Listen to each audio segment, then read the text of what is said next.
हर हर महादेव दोस्तों। आप सभी का मेरे इस YouTube चैनल में हार्दिक स्वागत है। दोस्तों, फाल्गुन मास चल रहा है और फाल्गुन मास में भगवान शिव और भगवान श्री कृष्ण जी की पूजा उपासना करना अत्यंत ही शुभ फलदायी माना जाता है। तो दोस्तों, आज फाल्गुन मास की अष्टमी है और फाल्गुन मास की अष्टमी के दिन सोमवार पड़ रहा है और सोमवार के दिन सोमवार व्रत कथा सुनने का विधान है। तो दोस्तों, आज की मैं इस वीडियो में आपको सोमवार व्रत की दो पौराणिक कथाएं श्रवण करवाने जा रही हूँ। तो चलिए वीडियो शुरू करते हैं। एक समय श्री महादेव जी पार्वती जी के साथ भ्रमण करते हुए मृत्यु लोक में अमरावती नगर में गए। वहां के राजा ने शिव मंदिर बनवाया था, जो कि अत्यंत ही भव्य एवं रमणीक था और मन को शांति पहुंचाने वाला था। भ्रमण करते समय भगवान शिव और माँ पार्वती भी वहीं पर ठहर गए। पार्वती जी ने कहा, हे नाथ आओ, आज इस स्थान पर हम चौसर खेलें। खेल प्रारंभ हुआ तब भगवान शिव कहने लगे, मैं जीतूंगा। इस प्रकार उनकी आपस में वार्तालाप होने लगी। उसी समय पुजारी जी पूजा करने आए। पार्वती जी ने पूछा, पुजारी जी बताइए, जीत किसकी होगी?" तब पुजारी बोला, इस खेल में महादेव जी के समान कोई दूसरा कोई हो ही नहीं सकता, इसीलिए महादेव जी ही ये बाजी जीतेंगे। परंतु हुआ उल्टा, जीत पार्वती जी की हुई। अंततः पार्वती जी ने पुजारी को कोढ़ी होने का श्राप दे दिया कि तूने मिथ्या ही भाषण किया है। अब तो पुजारी को कोढ़ हो गया। शिव पार्वती जी दोनों वापस चले गए। कुछ समय पश्चात अप्सराएं पूजा करने आई। अप्सराओं ने पुजारी के उसके कोढ़ी होने का कारण पूछा। तब पुजारी ने सारी बातें बता दी। अप्सराएं कहने लगी, पुजारी जी, आप 16 सोमवार का व्रत करें, भगवान शिव प्रसन्न होकर आपका संकट अवश्य ही दूर करेंगे। पुजारी जी ने अप्सराओं से व्रत की विधि पूछी। अप्सराओं ने व्रत करने और व्रत के उद्यापन करने की संपूर्ण विधि बता दी।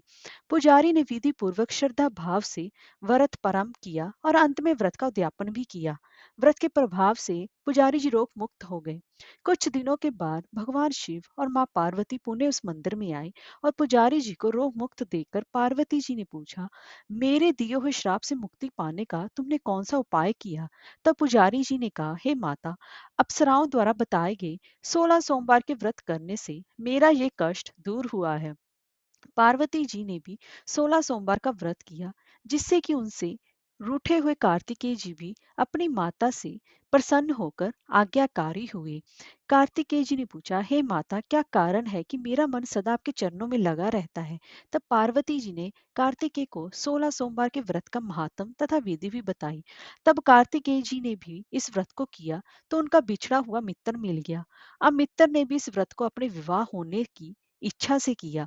फलतः वह विदेश गया। वहां के राजा की कन्या का स्वयंवर था। राजा ने प्रण किया था कि हथनी जिस व्यक्ति के गले में वरमाला डाल देगी, उसी के साथ राजकुमारी का विवाह करूंगा। ये ब्राह्मण मित्र भी स्वयंवर देखने की इच्छा से वहां एक ओर जाकर बैठ गया। हथनी ने इसी ब्राह्मण मित्र को माला पहनाई तो राजा ने बड़ी धूमधाम से अपनी राजकुमारी का विवाह उसके साथ कर दिया।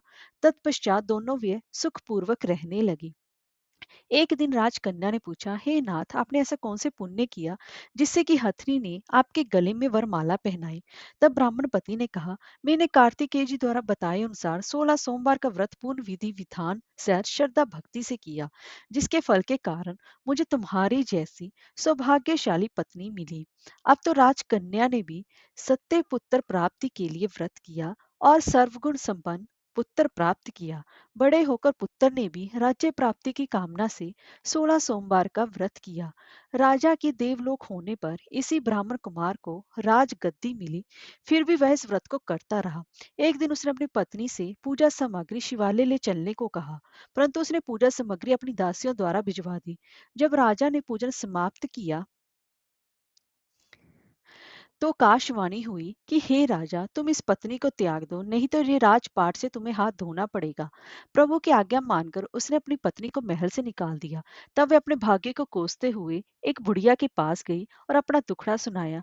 तो बुढ़िया ने बताया, मैं पूजन सामग्री राजा के कहे अनुसार शिवालय में नहीं ले गई और राजा ने मुझे निकाल दिया। बुढ़िया ने कहा, तुझे मेरा काम करना पड़ेगा। उसने स्वीकार कर लिया।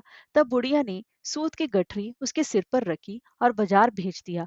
रास्ते में आंधी आई तो सिर पर रखी गठरी उड़ गई। बुढ़िया ने डांट कर उसे भगा दिया। अब रानी बुढ़िया के यहाँ से चलते चलते एक आश्रम में पहुंची। गुसाई जिसे देखती समझ गई कि ये उच्च घराने की अबला विपत्ति की मारी है।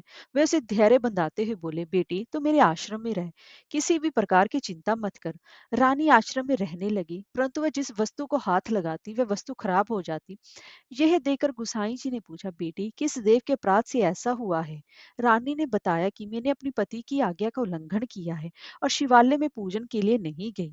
इससे मुझे घोर कष्ट उठाने पड़ रहे हैं। गुसाई जी ने शिवजी से और उनके कुशल क्षेम के लिए प्रार्थना की और कहा, बेटी तुम 16 सोमवार का व्रत विधि के अनुसार करो। तब रानी ने विधि पूर्वक व्रत पूर्ण किया। व्रत के प्रभाव से राजा को रानी की याद आई और दूतों को उसकी खोज में भेजा। आश्रम में रानी को देख दूतों ने राजा को बताया। तब राजा ने वहां जाकर गुसाई जी से कहा, महाराज ये मेरी पत्नी है, मैंने इसका परित्याग कर दिया था, कृपया इसे मेरे साथ जाने की आज्ञा दी।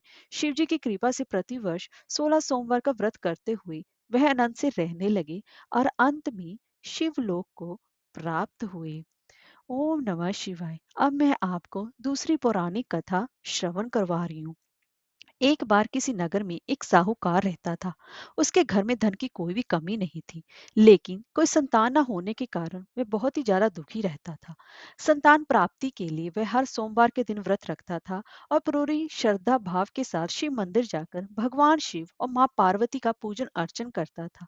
उसकी भक्ति देखकर एक दिन माँ पार्वती प्रसन्न होकर भगवान शिव से साहूकार की मनोकामना पूर्ण करने का निवेदन किया। पार्वती जी के आग्रह करने पर भगवान शिव ने कहा कि हे पार्वती, इस संसार में हर प्राणी को उसके कर्मों का फल अवश्य ही मिलता है और जिसके भाग्य में जो हो उसे भोगना ही पड़ता है। लेकिन पार्वती जी ने साहूकार की भक्ति देखकर उसकी मनोकामना पूर्ण करने की इच्छा व्यक्त की। माता पार्वती जी के आग्रह पर शिव जी ने साहूकार को पुत्र प्राप्ति का वरदान तो दे दिया, लेकिन उन्होंने बताया कि ये बालक 12 वर्ष तक ही जीवित रहेगा। माता पार्वती और भगवान शिव की बातचीत को वह साहूकार बड़े ध्यान से सुन रहा था, इसलिए उसे ना तो इस बात की कोई खुशी थी और ना ही उसे कोई दुख था। वह पहले की भांति भगवान शिव का पूजन अर्चन करता रहा। कुछ समय के बाद साहूकार की पत्नी ने एक पुत्र को जन्म दिया। जब वह बालक 11 वर्ष का हुआ तो उसे पढ़ने के लिए काशी भेज दिया गया। साहूकार ने पुत्र के मामा को बुलाकर उसे बहुत सारा धन देते हुए कहा कि तुम इस बालक को काशी विद्या प्राप्ति के लिए ले जाओ। तुम लोग रास्ते में यज्ञ कराते जाना और ब्राह्मणों को भोजन दक्षिणा देते हुए जाना। दोनों मामा भांजे इसी तरह यज्ञ कराते और ब्राह्मणों को दान दक्षिणा देते हुए काशी नगरी निकल पड़े। इस दौरान रात में एक नगर में पड़ा, जहां नगर के एक राजा की कन्या का विवाह था। लेकिन जिस राजकुमार से उसका विवाह होने वाला था वह एक आंख से काना था। राजकुमार के पिता ने अपने पुत्र के काना होने की बात को छुपाने के लिए सोचा, क्यों ना उससे साहूकार के पुत्र को दूल्हा बनाकर राजकुमारी से विवाह करा दूं। विवाह के बाद इसको धन देकर विदा कर दूंगा और राजकुमारी को अपने नगर ले जाऊंगा।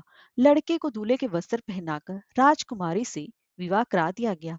साहूकार का पुत्र ईमानदार था, उसे ये बात बिल्कुल भी सही नहीं लगी, इसलिए उसने अवसर पाकर राजकुमारी के दुपट्टे पर लिखा कि तुम्हारा विवाह तो मेरे साथ हुआ है, लेकिन जिस राजकुमार के संग तुम्हें भेजा जाएगा वह एक आंख से काना है। मैं तो काशी जी पढ़ने जा रहा हूँ। जब राजकुमारी ने चुन्नी पर लिखी बातें पढ़ी तो उसे अपने माता पिता को ये बात बताई। राजा ने अपनी पुत्री को विदा नहीं किया और फिर बारात वापस चली गई। दूसरी ओर साहूकार का लड़का और उसका मामा काशी पहुंचे और वहां जाकर उन्होंने यज्ञ किया। जिस दिन लड़का 12 साल का हुआ उस दिन यज्ञ का आयोजन था। लड़के ने अपने मामा से कहा कि मेरी तबीयत कुछ ठीक नहीं है।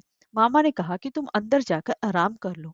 शिव जी के वरदान अनुसार कुछ ही देर में उस बालक के प्राण निकल गए। मृत भांजे को देखकर उसके मामा ने विलाप करना शुरू कर दिया। संयोगवश उसी समय शिवजी और माँ पार्वती उधर से जा रहे थे। पार्वती माता ने भोलेनाथ से कहा, स्वामी मुझे इसके रोने के स्वर सहन नहीं हो रहा है, आप इस व्यक्ति के कष्ट को अवश्य ही दूर कीजिए। जब शिवजी मृत बालक के समीप गए तो वह बोले कि ये उसी साहूकार का पुत्र है जिसे मैंने 12 वर्ष की आयु का वरदान दिया था। अब इसकी आयु पूरी हो चुकी है। लेकिन मात्र भाव से विभोर माता पार्वती ने कहा, हे महादेव, आप इस बालक को और आयु देने की कृपा करें, अन्यथा इसके वियोग में इसके माता पिता भी तड़प तड़प कर मर जाएंगे। माता पार्वती के पुण्य आग्रह पर भगवान शिव ने उस लड़के को जीवित होने का वरदान दिया। शिव जी की कृपा से वह लड़का जीवित हो गया। शिक्षा पूरी करके लड़का मामा के साथ अपने नगर की ओर वापस चल दिया। दोनों चलते हुए उसी नगर में पहुंचे जहां उसका विवाह हुआ था। उस नगर में भी उन्होंने यज्ञ का आयोजन किया हुआ था। उस लड़के के ससुर ने उसे पहचान लिया और महल में ले जाकर उसकी खातिरदारी की और अपनी पुत्री को विदा किया। इधर साहूकार और उसकी पत्नी भूखे प्यासे रहकर बेटे की प्रतीक्षा कर रहे थे। उन्होंने प्रण कर रखा था कि यदि उन्हें अपने बेटे की मृत्यु का समाचार मिला तो वह भी अपने प्राण त्याग देंगे। परंतु अपने बेटे के जीवित होने का समाचार पाकर वह बेहद ही प्रसन्न हुए। उसी रात भगवान शिव ने साहूकार के स्वप्न में आकर कहा कि हे श्रेष्ठ, मैंने तेरे सोमवार के व्रत करने और व्रत कथा सुनने से प्रसन्न होकर तेरे पुत्र को लंबी आयु प्रदान की है। इसी प्रकार से जो कोई भी सोमवार का व्रत करता है या कथा सुनता है और पढ़ता है, उसकी सभी दुख दूर होते हैं और उसकी सभी मनोकामनाएं पूर्ण होती हैं। हर हर महादेव।